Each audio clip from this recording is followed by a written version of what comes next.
Internships are a cheat code for getting into big tech companies.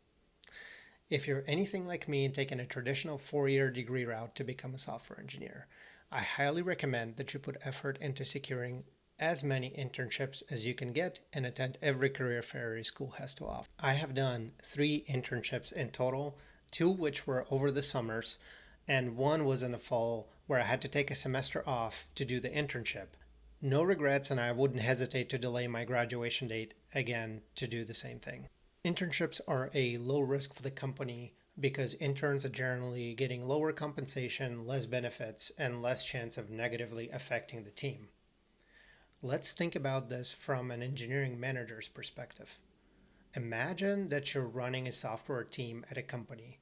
You're pretty busy and there's never a shortage of work.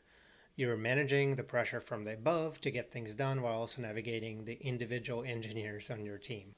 As a manager, you know that adding more engineers to the team could have a positive effect, but you also know that it could have negative impact on your team as well.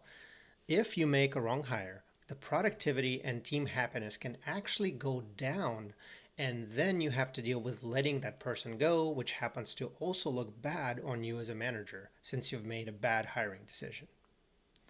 Interns, on the other hand, have a finite contract, so you know when they're going to start and when they're going to end their work. In the worst case scenario, the intern you get is really bad performer and you assign them low risk tasks for the summer and learn a lesson for making a wrong hire. Although this isn't ideal, it is a lot better than a full-time employee that's there for the long run. With interns, the downside is limited.